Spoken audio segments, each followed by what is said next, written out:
영상 강의라는 것이 이 지역 사람들한테 얼마나 중요한 것이냐. 우리가 지금 현대를 살고 있지만 실은 이게 수천 년 오래전부터 또 우리 쭉 선조들이 살아온 땅이고, 그래서 이 땅이 갖고 있는 문화적 의미, 또 인문학적 의미, 또 예술적 의미, 이런 것을 우리가 알면은 여기서 살고 있는 우리 사람들이 더 행복하게 살 수 있다. 뭐 저 시인으로서 그렇게 생각합니다. 그래서 저도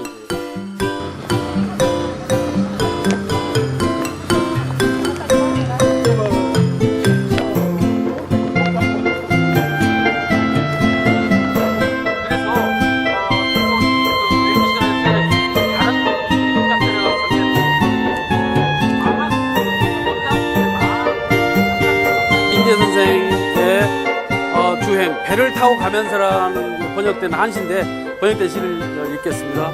강위에서 한 번이. 시인들 이런 거 좋아합니다. 배를 타고 가면서 백호 임재지음, 산꽃은 나를 보고 웃고 물새는 나 들으라고 노래를 부르네.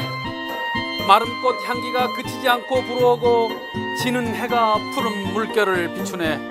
외로운 돛담배가 별포를 지나가는데 강과 하늘이 저물어 피리 소리만 들리네. 바뀌는 병풍 그림을 앉아서 보느라고 배가 얼마나 흘러갔는지도 알지 못했네. 누암에서 한강호까지라고 돼 있는데, 그러니까 저기 영산포 포구에서 회진 포구까지 물길 300리, 물새들 우는 소리가 벌써 들리니 어느덧 내 갈 길이 벌써 다 왔네. 선장님, 학을 탄 사람이 도리어 우스워라. 배를 타고 지금 가고 있는데 학 탄 사람이 우스워요. 날고 또 날며 그칠 줄 모르니. 학 탄 사람은 날고 그칠 줄 모른대요. 배는 우리 벌써 왔는데 천국에. 임재 선생님이 주셨습니다.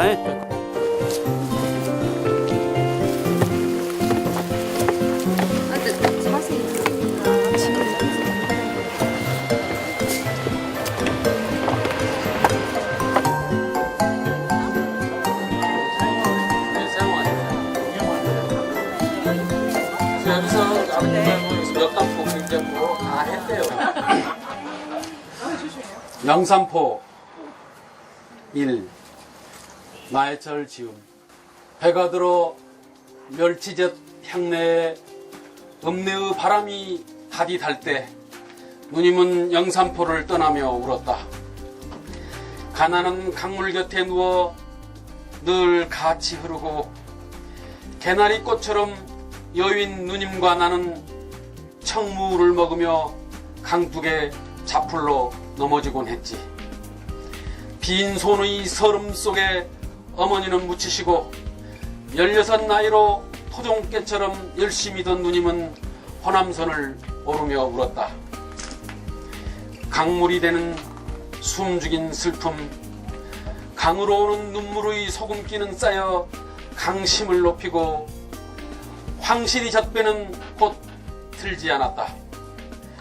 포구가 막히고부터 누님은 입술과 살을 팔았을까. 천한 몸의 아픔, 그 부끄럽지 않은 죄가 그리운 고향 꿈의 하행선을 막았을까. 누님은 오지 않았다. 잔칫날도 큰집의 제삿날도 누님 이야기를 꺼내는 사람은 없었다. 들은 비워지고 강은 바람으로 들어찰 때 가을꽃이 쓰러진 젖은 창의 얼굴이었지. 10년 세월의 살며시 아버님을 뵙고 오래도록 소리 죽일 때 누님은 그냥 강물로 흐르는 것 같았지. 버려진 선창을 바라보며 누님은 남자와 살다가 그만 멀어졌다고 말했지. 갈꽃이 쓰러진 얼굴로 영산강을 걷다가 누님은 어둠에 그냥 강물이 되었지. 강물이 되어 호남선을 흐르며 파도처럼 산불처럼 흐느끼며 울었지. 이상입니다.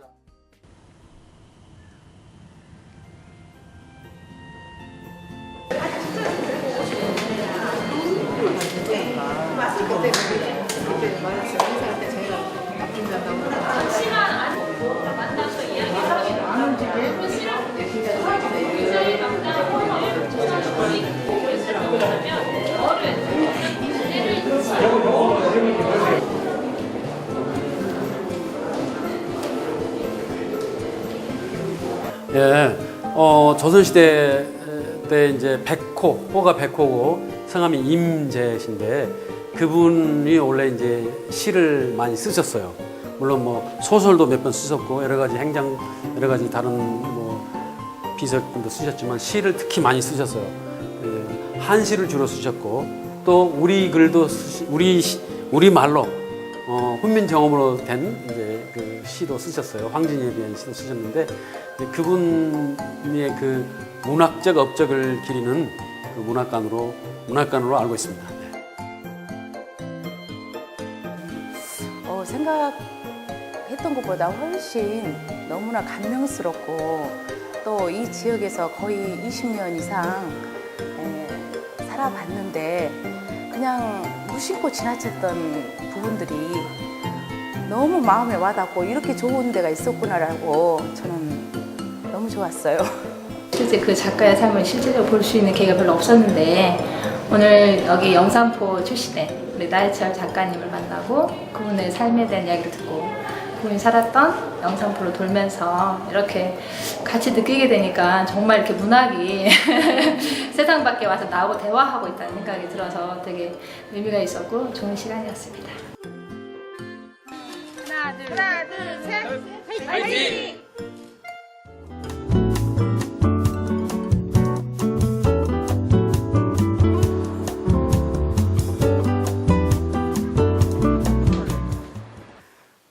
시 쓰는 나혜철입니다.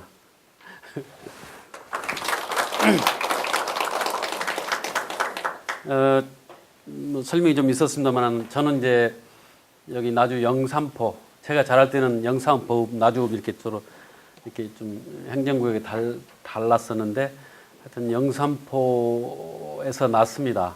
이제 저희 아버님도 영산포에서 나셔가지고 자라셨고 어머님은 여기 나주 삼돌이라고 저 역전 뒤에 옛날 철도역 뒤에 거기 그 마을에서 이제 나서 자라셔가지고 두 분이 이제 그 결혼하셔가지고 첫 아들로 제가 나왔습니다. 어머니 20살에 저를 낳으셨고 아버지가 24살이었습니다. 그때.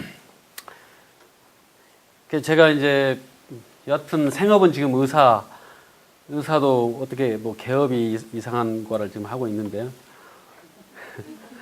네, 사실 의사직도 굉장히 힘들고 또 정신적 소모가 많아야 되고 이렇게 집중해야 되고 이런 직업이기 때문에 시 쓰기 쉽지 않습니다. 그런데 지금까지 이제 시를 못 넣고 또 지금은 오히려 뭐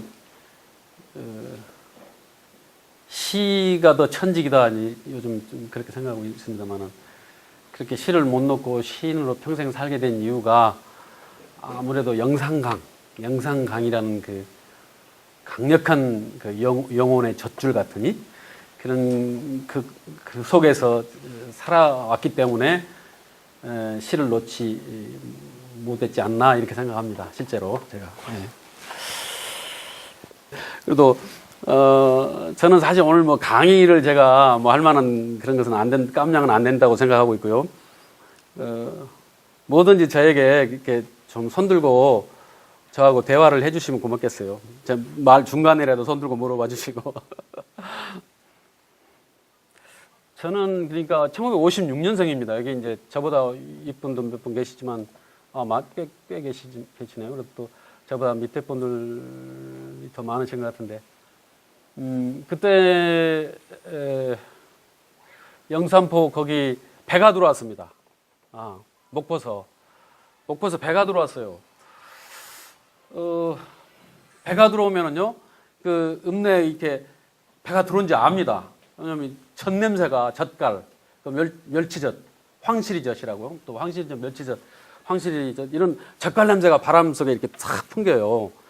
그러니까 배가 그냥 바람 냄새만 맡아도 배가 들어온 줄 알죠. 그러니 제가 지금도 어디 뭐 백화점 가거나 어디 시장 가서 젓갈 그냥 못 지나치죠. 항상 짜도 다 맛보고. 그 젖동이라고 옛날 있지 않습니까? 입이 좀 크고 이렇게 뾰족한 거. 그거 가지고 젖 사고 이제 그랬던 기억이 선명한데요. 지금도 선명합니다.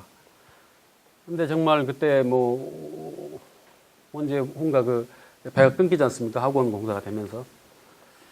그리고 제가 그 후로도 계속 이제 영산포를 1년에 한 번, 어쨌든 2번, 2년에 한 번 이렇게 전 상해를 거쳐서 와봤는데, 영산포 쪽은 늘 그저 그랬어요. 하나도 변화가 없이.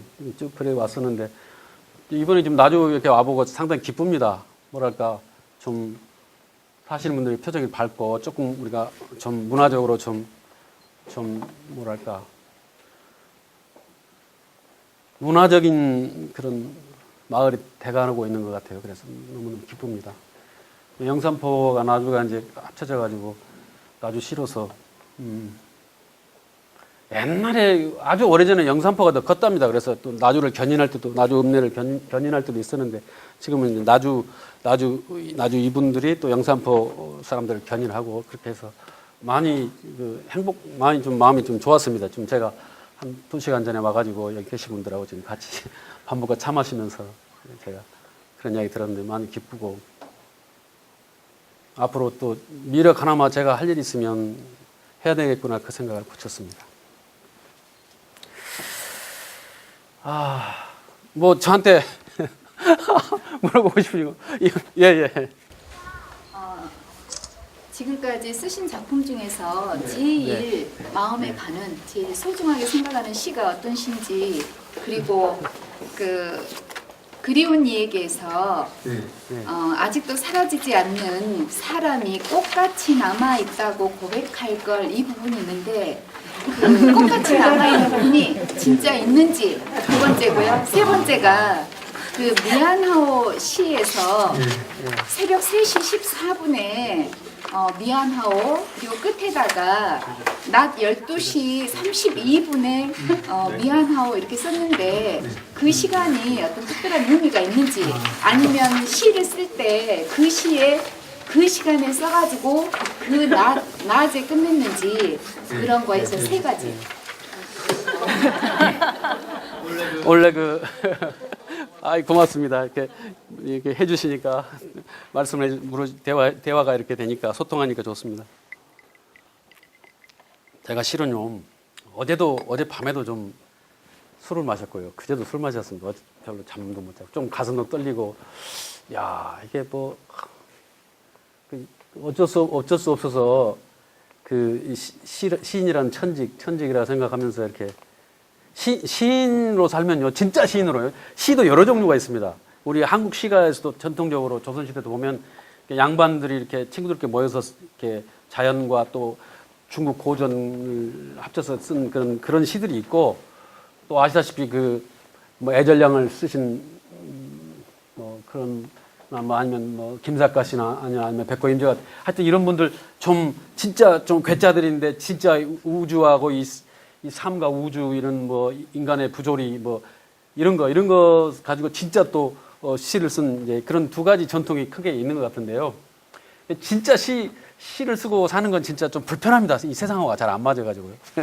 그래서 술을 좀 마시고 그랬는데, 우선 제가 그래서 우리 이제 시인들 사이에서 제일 안 된 시인들이, 데뷔시가 자기 대표 시인인 사람들이 좀 안 된 사람들인데, 제가 좀 그 짝입니다. 그래서 제가 제일 기억에 남는 시는 역시 영산포라는 시고요. 고민도 않고 쓴 겁니다. 그대로 제 정서로, 또 그때 한참 제가 전남대병원 대학교 인턴을 했었거든요. 인턴이 그때, 지금도 바쁜데 그 시절 전남대학교 인턴은 무지무지 바쁩니다. 새벽 3시, 일반 정상적으로 3시, 4시에 일이 끝나고, 그때 이제 그 시를 쓴 겁니다, 제가. 그래서 영산포라는 시가 제일 저한테 적용한 거고요. 두 번째, 그리운 이에게, 저는 실은 지금도 좀 속이 없어가지고요. 일단은 제 시에 거짓은 그러니까 표면적 거짓은 없습니다. 내가 오늘 별을 봤는데 별이 주목만 했다 하면은, 사실 주목만은 않고 한 손톱만 했을 수는 있는데, 별을 본 건 사실이에요. 그러니까 그리운 이에게도 똑같은 이가 있었고요. 그다음에 시간 이야기 하시지 않았습니까?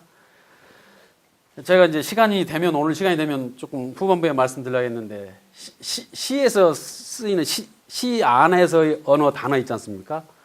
그건 좀 일상 단어하고 틀리다고 생각합니다. 저는.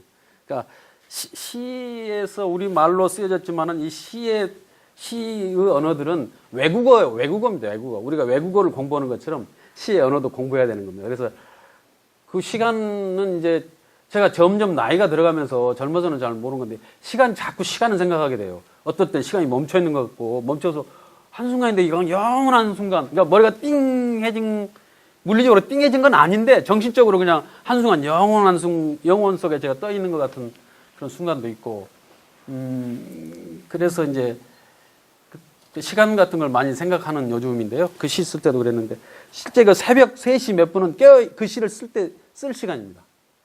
그때 그 시를 쓴 거예요. 쓴데 이제 제가 그 어떤 존재와 이렇게 합의를 하려고 노력하는 과정이기 때문에 물론 그 낮 시간도 쓴 거예요.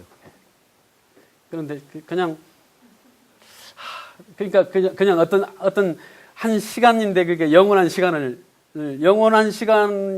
대신에 그 낮과 밤을 그냥 쓴 겁니다.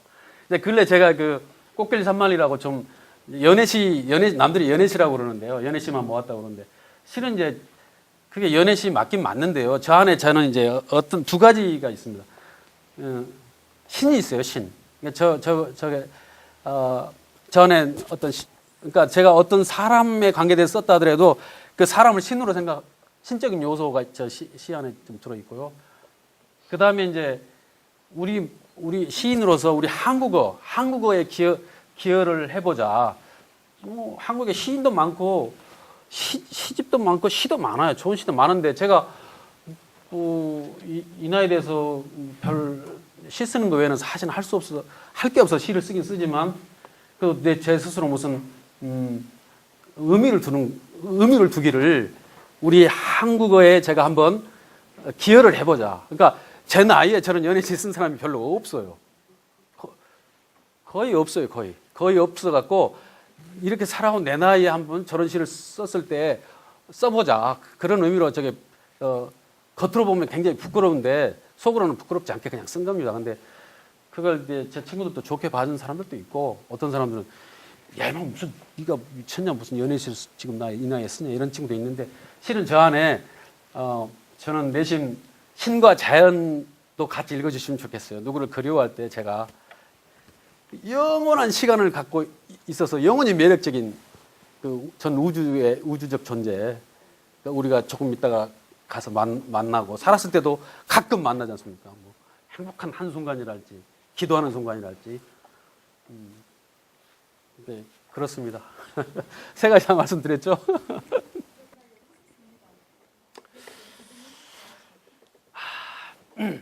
이제 예술가들이 인격자는 못 됩니다. 그러니까 왜 못 되냐면 제가 뭐 제 이야기를 꼭 하다기보다 일반적인 예술가들을 볼 때 화가, 소설가, 시인, 그러면 서양은 더 그러고요. 뭐 동양의 유교적 동양 이렇게 강력한 동양에서도 거의 예외가 없습니다. 여러분 잘 아시는 존경할 만한 우리 한국의 예술 선배들과들도 그런 게 없는 사람이 없어요. 뭐 아시다시피 박목월 선생만 해도 얼마나 품이 있습니까? 근데 그 양반도 잘 아시죠? 그 이야기 에피소드. 자기 아들이 그 박동규 교수가 서울대 교수가 나와서 쓴 걸. 그분이 박목월 선생님 바람이 났어요. 근데 박목월 선생님 시 중에서 자기 가족 이야기에 쓴 구두 이야기 나온 아주 가슴 아픈 시. 그러니까 시인들이 이제 또 근본적으로 좀 마음이 여리죠. 따뜻하니까 자기 가족들도 굉장히 사랑하죠. 사랑한다기보다 가족에 대한 연민이 있는 건데 박목월 선생이 바람이 나셔가지고 제주도로 두 분이 도망가지 않습니까? 그런데 박동규 씨 어머니가 찾아가죠. 찾아가는데 이제 그때가 철이 바뀌는 이즈음 같은 때가 본 거니까 이게 좀 두툼한 옷을 두 벌 해서 마루에 놓고 오지 않습니까? 제가 알기로는 제주도라는데 또 어떤 소리하면 강원도라는데 모르겠어요. 하여튼 그래서 이제 그때 두 분이 그 사람들이 없을 때 마루에 놓고 오는데 그걸 보고 이제 박목월 선생이 바로 그분하고 청산하고 자기 본집으로 왔다고 이제 그런 이야기 했습니다만은 예술가들이 인격자는 못 되는데 왜 그런 거 아니? 예술가들은 일단은 이 세상하고 잘 안 맞아요. 이 세상하고 안 맞는단 말은 이 세상의 어떤 그 법규랄까 도덕률이랄까 이렇게 시스템에 갇히면 사실은 상상력이 발동 안 되고 뭘 작품을 만들 수가 없어요. 그래서 이게 시스템에 갇힌다는 건 자기 몸으로 하면 자기 몸에 갇히는 거예요. 생명을 탄생시키려면 다른 몸 속에 들어가야 됩니다. 남성이 여성 속에 들어가야지만이 자식이 생명이 탄생되는 거예요. 그러니까 예술가들도 뭔가 이게 예술을 만들기 위해서는 자기 몸에 갇혀서는 안 되거든요. 그러니까 자기 몸이라는 게 뭐 너는 1 더하기 1이다. 너는 집안의 장남이니까 의과대학을 가서 이렇게 돈을 벌어야 된다. 뭐 이런 거 있지 않습니까? 우리 어머니가 하루 밤을 우셨어요. 저한테 의과대학을 가라고. 저는 의과대학을 원서 쓰기 전날까지 의과대학을 생각도 안 한 사람입니다. 진짜로. 진짜입니다. 진짜. 근데 어머니가 우셨어요. 제가 맞은데 의과대학을 가라. 그래가지고 의과대학을 갔습니다. 제가 서울 그때 광주 일고 다녔는데 그때 반이 나눠졌었어요. 고등학교 때. 그 제가 서울대만에 쭉 있었거든요. 막판에 글 쓰다가 2학년 2학기 때부터 이제 도서관에 이불 싸들고 가서 공부해가지고 서울대만에 있었는데 이제 그래서 어머니가 의과대학을 가라고 그래가지고 서울의대는 못 가고 전남의대 가가지고 지금 평생 고생하고 있습니다. 의사하느라고. 진짜 찐꼴 빠져가지고요. 제가 의사 안고 시만 썼으면 엄청 지금 강사라고 높은 시인 됐을 거예요. 뭐 김용택이나 이런 사람도 제가 영산포 연작시 보고 섬진강 연작시를 1년인가 2년 뒤에 써가지고 김용택이도 그렇게 되고 뭐 유명한 뭐 안도현이나 이런 사람도 다 80년대 우리 후배예요. 우리 시 보고 이제 그렇게 쓴 사람들이 지금은 유명하고 뭐 끝내주는 강사들이지 시 강사들이지만. 그래서 이제 그 박몽구는 또 제가 사실 그 4학년 때 초등학교 4학년 때 국민학교 4학년 때 송정리로 이사를 갑니다. 실은. 그래서 제가 이제 영산포에 3학년 때까지 쓰는데 그때 그 송정리 그 초등학교 4학년 때 동창입니다. 박몽구라고요. 제가 오울시 동인이라고 같이 하고 어렸을 때 친구죠. 그때 우리 고등학교 때까지 고등학교도 동창입니다. 그 친구인데 고등학교 때 그 이웃집 누나 사건이 있었어요. 근데 또 한 친구가 있어가지고 그때가 제가 고등학교 1학년인지 2학년인지 저희보다 전남여고 우리보다 위 학년인데 그 누나 집에 놀러 가자고 그 친구가 그래요. 근데 저는 너무나 아버지가 엄격하셔가지고 아무런 그런 소통이 없이 그러니까 제 몸만 관계했지 전혀 다른 몸에 신경 못 쓰는 그런 판에 그 친구 가자고 그래요. 그 누나 안다고 그래서 그 집에 놀러 갑니다, 제가. 그래가지고 아무것도 없었어요. 가서 누나하고 이야기만 하고 오는데 그걸 우리 어머니가 보셨어요. 그래서 그날 밤에 그 이웃집 그 선배 집 대문이 뜯겨 나갑니다. 왜 그러냐면 그 마을에서는 그래도 어머니 아버지가 열심히 살아가지고 그 즈음에 조금 위세 떨었어요. 그 집 약간 못 살는 데다가 문제가 명분이 있어요. 공부 잘하는 우리 아들을 네가 망친다. 그러니까 이상한 양반들. 그래가지고 정말 거짓말 아니고 그 대문 뜯겨 나갔어요. 이제 그런 저런 이야기로 예전 누나 유명한 사건입니다. 그 사건이. 네, 제가 살아오면서 사실은 그 죄가 많습니다. 그래가지고 그런 시들.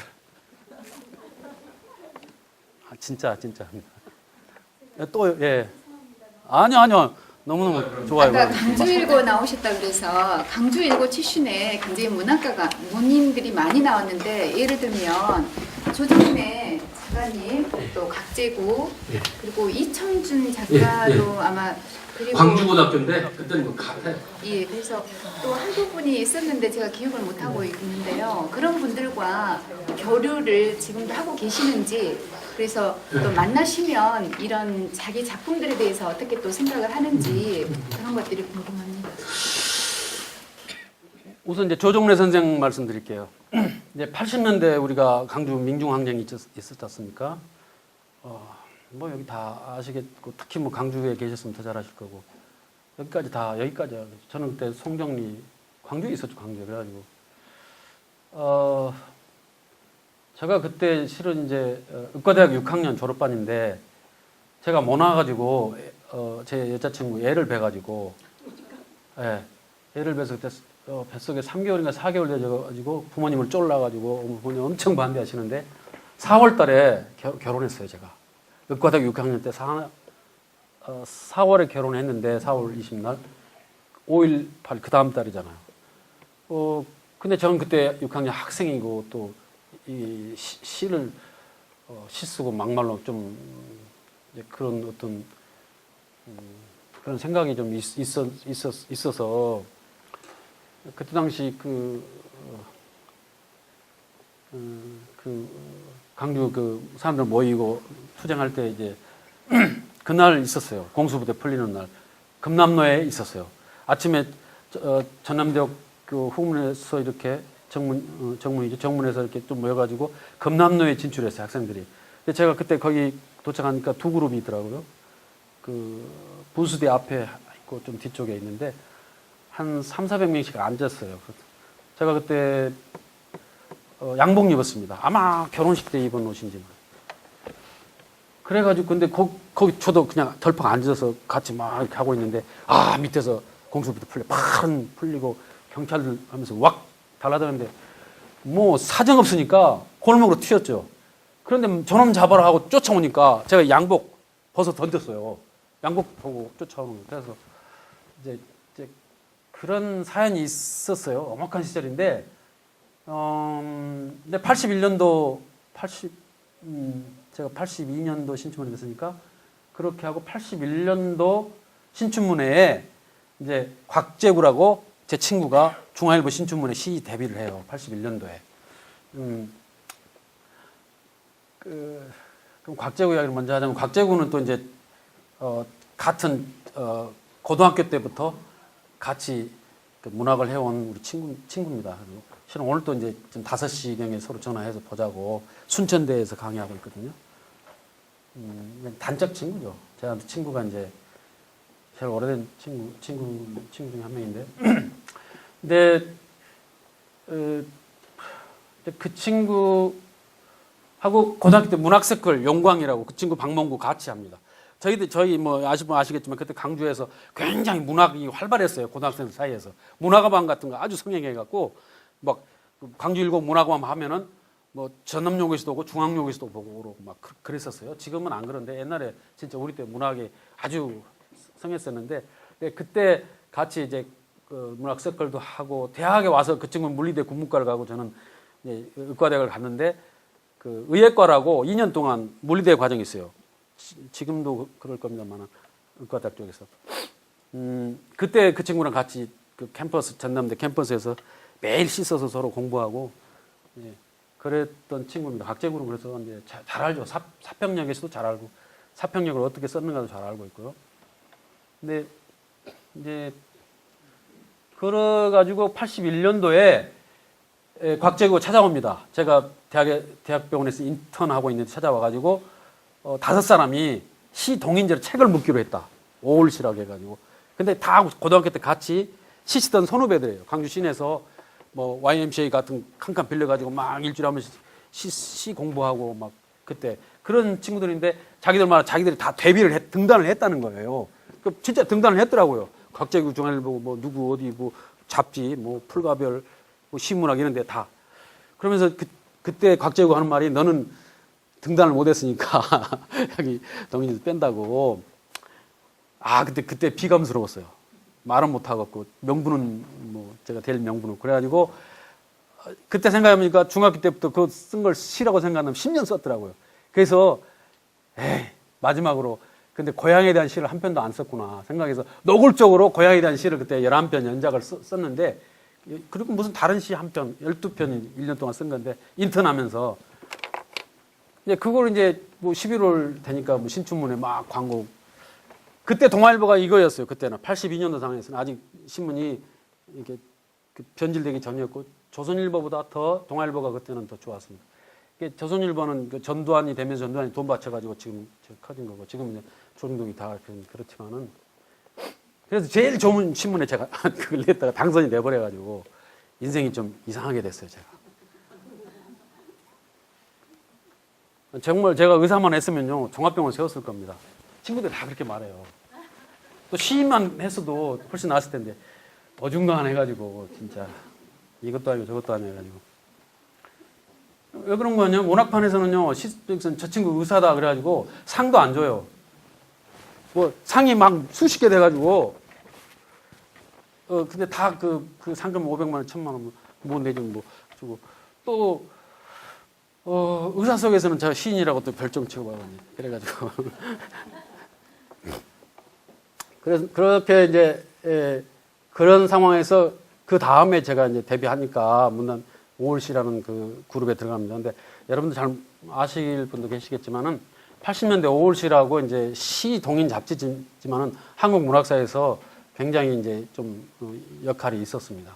그때 조정래 선생이 현대문학인지 뭔지에 그 편집 붙이고 뭐 이런 거 편집하고 있었는데 조정래 선생은 작품이 그때 그냥 문학 경도 그냥 순수 문학파 이런 거였어요. 작품이 그렇게까지 이러지는 않았어요. 근데 그때 당시에 80년대 중반에 그분이 이제 5월시 동인을 인터뷰하는 거예요. 인터뷰하면서 너희들이 이렇게 열심히 사는데 나도 해야 되겠다.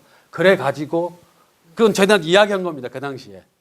그래가지고 태백산맥이 되시고 이제 쭉 지금 해가지고 이렇게 되신 거죠. 그래서 조정래 선생 인생에서 5월시한테 빚을 졌어요. 그럼 본인이 말씀하신 거예요. 그 당시에 지금은 뭐 말씀 안 하실지 모르겠지만. 그 다음에 이청준 선생님.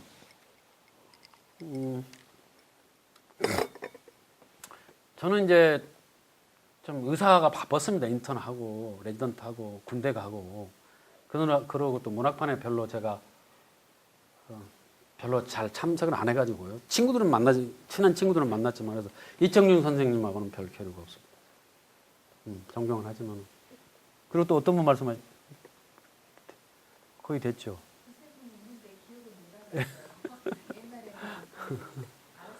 예. 우리 이제 이 영산강 끼워 있는 우리 이 남도가요 진짜 좋은 곳이에요. 우리 고등학교 때 생각해 보면 굉장히 천재적으로 진짜 시 잘 쓰고 소설 쓰는 사람들이 있었어요. 정말로 우리가 생각할 때 고등학교 때 뭐 광진루 광고 뭐 등등등. 그런데 이 시도 일종의 그 팔자에 있는 겁니다. 이게 확실히 이게 시 쓰고 이렇게 그림 그리고 이거 옛날 같은 무당이라요. 현대판 무당이기 때문에 반드시 팔자에 있는 거예요. 그러니까 고등학교 때 젊어서 엄청나게 천재적인 작품 썼던 사람들도 그냥 안 하는 사람들이 많아요. 제 친구 이승세라고 무슨 지금 광주에서 무슨 정형외과 하고 있을 거예요. 정형외과 의사인데 이승세. 혹시 이승세 제가 가서 제 이야기 하십시오. 아마 잘해줄 거예요. 근데 그 친구 진짜 고등학교 때 천재적으로 소설 잘 썼거든요. 이거 진짜 시대를 앞서간 소설이었는데 그 친구 데뷔를 안 해서 지금 그냥 교회 다니고 그냥 의사로서 잘 살아요. 저는 뭐 그렇게 자주도 없었는데 평생 이렇게 해가지고 이 나이에 그냥 시밖에 남은 게 없습니다. 그렇게 돼서 이것도 사양하지 않고 갔어요. 제가 시를 지금 그냥 취미로 쓰거나 의사가 더 좋거나 또 뭐 시도 안 쓰고 있거나 시집은 전에 냈는데 그랬으면 안 왔을 거예요. 그런데 지금 제가 시가 제일 가까워요. 그래서 밤에도 그냥 시 쓰고 낮에도 시 생각하고 또 여기 전화기가 옛날보다 좋아져가지고 메모 기능이 있어요. 옛날에는 수첩에 가지고 다니다가 다 잊어버려요. 메모한다고 항상 가지지만 술 먹고 잊어버리고 만년필 좋은 만년필 다 잊어버리고 그런데 이제 이게 있어서 메모할 수 있어서 아주 이거예요. 그리고 지하철 타고 가면서 고칠 수가 있고 그래서 저는 이제 그 후에 더 시 쓰기가 좀 용이해졌습니다.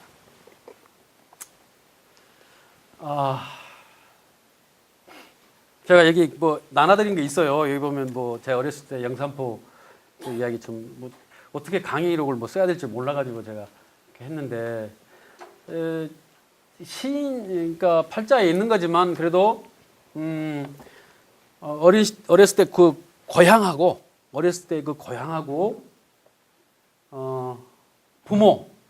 부모하고 관계 이거하고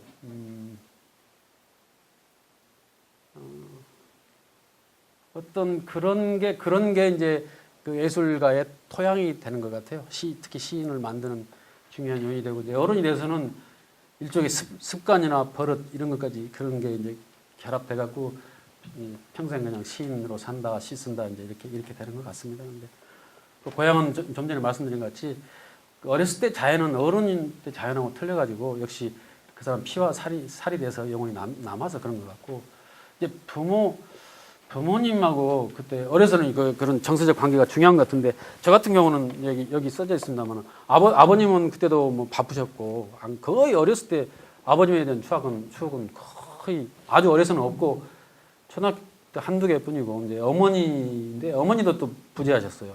제가 이제 제가 여쭤보니까 그때는 오랜 기간이었는 것 같아요. 어머니 말씀이 한 3년 정도 됐대요. 그때 당시 이렇게 교통이 안 좋고 뭐 그래서 여기 육지에서 물건 사다가 섬 같은 데 다니세요. 이제 한번 갔다 오시면 뭐 한 보름도 걸리고 근데 어려서 제가 그게 치명적이었어요, 저한테. 그러니까 저는 그냥 곧잘 외롭더라고요. 다 있는데 외로워요. 직장도 있고 자식도 있고 다 있는데 항상 외로운데 그때 외로운 버릇이 들어서 그런 것 같아요. 아버님은 가시고 어머님은 지금 혼자 생존해 계셔서 그렇게 계십니다. 불효죠. 불효를 지금 하고 있습니다만.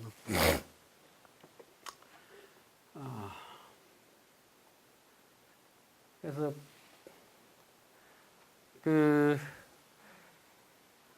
저희 외갓집 삼돌이 앞에 방죽이 있었습니다.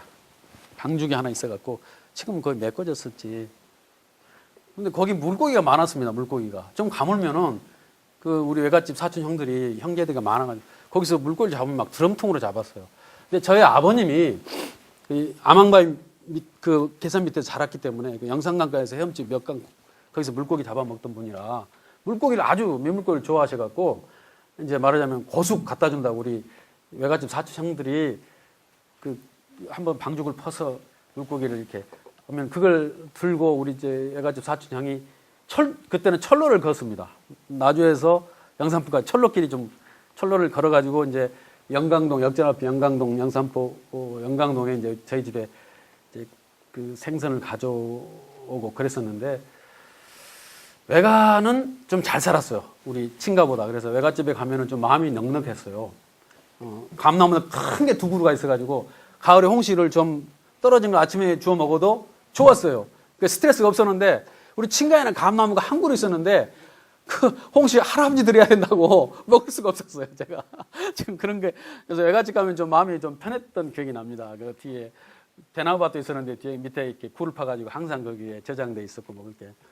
그래서 항상 제가 어려서 나주는 좀 이렇게 좋았어요. 좀 풍부하고 항상 나주가 좀 더 좀 저한테는 푸근했던 그런 게 남아 있고요.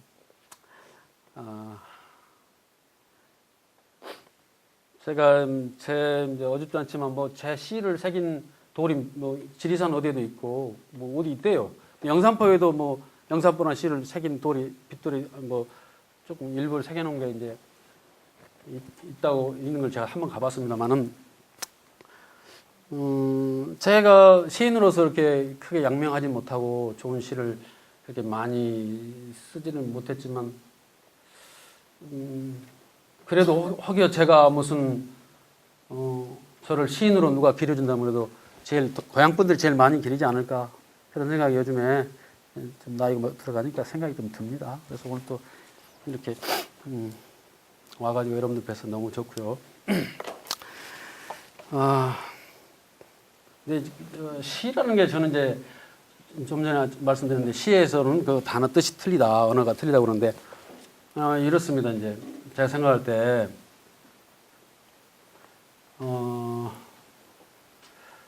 잘 어려서 시 쓸 때는 그냥 단어나 무슨 그 말을 어떻게 쓰느냐 뭐 이런 것에 천착을 했다면 지금은 이제 실은 그냥 정신적인 거죠. 어떻게 하면 영원한 시간이나 영원한 공간 이런 거하고 하나가 되느냐 뭐 이제 이런 그렇게 자연이 그렇게 됐다마는 시에서 그 중요한 게 이제 시적인 어법, 시적인 단어들인데 여기 뭐 제가 알기로 독서하는 분들이 막 독서 클럽에서 있다는데 그리고 뭐 기본적으로 우리가 알고 있다시피 단어가 한 단어는 하나의 세계입니다. 그러니까 우리가 독서한다는 의미는 제가 볼 때 그냥 단어 수를 넓혀가는 거죠. 단어 수를 넓혀감에 따라서 그만큼 세계를 자기 것으로 할 수 있기 때문에 너무 재밌는 거죠. 이 세상 나와서 단순한 세계를 알고 가는 것도 도가 깊은 거지만은 여러 가지 다양한 세계를 알고 가는 것도 너무너무 재밌는 거기 때문에 그래서 독서가 제일 재밌는 거다. 저도 이제 그렇게 생각하고 있습니다. 요즘 근래는 잘 못하고 있습니다만은 그러니까 뭐 상식적으로 알다시피 성경에도 맨 처음에 이 세상에 있으라라는 말을 해서 이 세상에 있었다고 하지 않습니까? 그러니까 김춘수 선생의 꽃에도 이름을 붙여달라. 이름이 붙어야 존재가 생기는 겁니다. 그러니까 저 시인들은 그걸 아주 맹신하고 있어요. 이름이 붙어야 그 존재하는 겁니다. 그러니까 시라는 게 이제 이름을 붙이는 과정인데 이제 그러기 때문에 이제 단어가 일상 언어하고 시에서 언어가 틀리는 거죠. 이제 그런데 이제 어려운 것이 이것도 일종의 시를 소통해야 되기 때문에 사과를 예를 들면 사과가 다 사과 같아도 사실은 다 사과가 아닙니다. 같지 않아요. 사람마다 사과에 대한 이미지라고 할까요? 추억이 틀립니다. 어떤 사람들은 사과 과수원집 딸 같으면 사과 갖고 오느라고 어머니 엄청 고생한 걸 봤다며. 그러면 사과하면 거기에 어머니가 고생한다는 이미지가 들어 있어요. 사과에. 또 뭐 첫사랑하는 소년이 뭐 소나기 같은 그런 향수는 소나기 같은 사과 하나를 소녀한테 주려고 하루 종일 호주머니 가지고 만작거리는데 못 줘요. 그러면은 성인이 됐을 때 그 사람은 사과하면은 사과 속에 그런 첫사랑의 그 애달픔이 들어 있어요. 이건 그래서 이를테면 그런 식으로요. 뭐 이것도 마찬가지죠. 뭐 예쁜 특별한 이런 유리잔에 대한 추억이 다 틀리단 말입니다. 그래서 그러니까 시에서 그런 단어들을 썼을 때 읽는 사람들마다 거기에 영향을 입어요. 영향을 입기 때문에 그래 어렵습니다. 영향을 입어서 어렵기 때문에 시인의 입장에서는 한 시에서 자기가 전달하고자 하는 어떤 거랄까요? 어떤 느낌이랄까, 기분이랄까, 이걸 전달하기 위해서 단어를 고르는데 어떤 단어는 너무 폭이 커요. 이를테면 폭탄이라는 단어를 쓴답시다. 내 사랑은 너한테 폭탄같이 터진다. 이렇게 쓴다면은. 근데 폭탄이라는 이미지는 그냥 팍 터진다는 외형적인 그 느낌보다 더 강한 게 사람을 상하게 한다는 부정적인 이미지가 많아요. 그러니까 그런 단어를 쓰면 그건 실패하는 거예요. 나는 내 사랑은 너한테 폭탄처럼 터진다. 이건 조금 너무나 시인이 너무나 의욕을 너무 과잉한 거예요. 그래서 이제 이렇게 고르다가 하면 거기다가 무슨 형용사나 부사를 써요. 그래서 시에서 우리가 그걸 좀 한쪽으로 그 이미지를 몰아주기 위해서